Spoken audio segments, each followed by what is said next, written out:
Hi, my name is Dr. Krystal Tellier with Health for Life Naturopathic Medicine.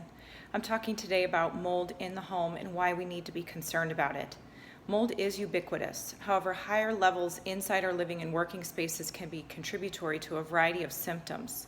Common symptoms one may exhibit are fatigue and weakness, headaches, poor memory or difficulty finding words, difficulty concentrating, changes in mood, joint pain or stiffness, unusual skin sensations, sinus congestion or chronic cough, changes in thirst or urination, frequent infections, abdominal pain or other digestive disorders, blurry vision, and even sugar cravings.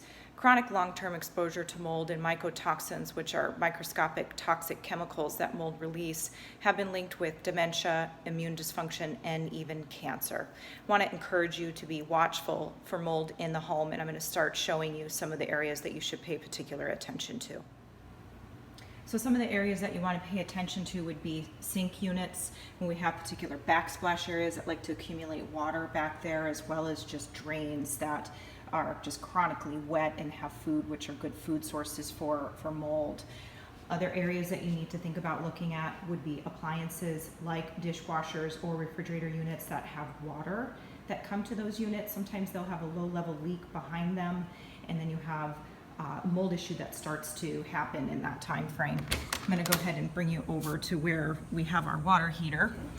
This is, of course, another area that is of concern. Oh, there's my puppy barking. So you want to look at areas for water heaters, and what we had done here is we made sure that we had a drain plate underneath it. Essentially, if it was to leak, it drains, and it has a little drainage area here to accumulate any water.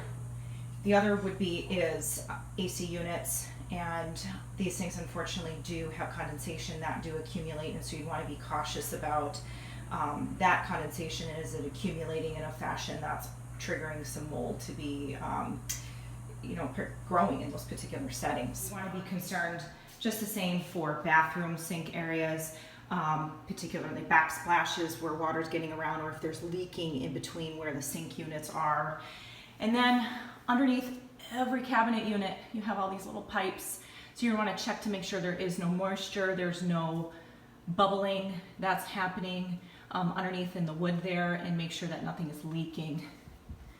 Then this was our source of leak in the home that we had, was a toilet, a little tiny pinhole leak back behind in the wall. So you want to be aware of that, as well as in showers. So, it's a contained space. However, we have areas where water just stays moist and it can get very mildewy, so you want to be really cautious about that particular space. Then a third area, so lovely Arizona, we have these sunroofs. Now, I don't know if you can quite see that very well. This was a leak in our home just recently, and you want to be really cautious on your roofs. You want to make sure that your roofing is being routinely inspected and sealed properly to prevent any leaks during rainstorms, in particular when there are skylights or other breaches in your roof where wires or piping of sorts come through into that space there. If you find that yourself, you're found with a water leak or known mold, make sure that you hire a professional to help you come and do proper drying and remediation of your spaces. And ultimately, just be really careful if you're doing any do-it-yourself type methods, because during this process, you can liberate some of those mycotoxins and they become airborne, and you increase the health effects that comes with those mycotoxins being in the free circulation. If you believe that you or somebody has been exposed to mold, make sure you give us a call and schedule an appointment with me to review your concerns.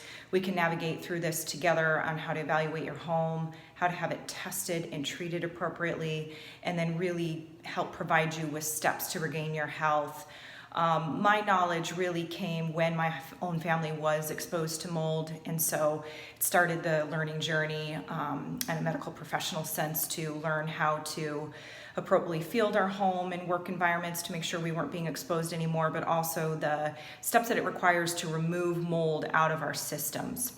And this has been a really great passion of mine to offer to the community around me, and just be able to recognize when mold symptoms is an issue is difficult. And so now that I have experienced this and have seen this more and more in clinical practice, I'm much more attuned to picking this up.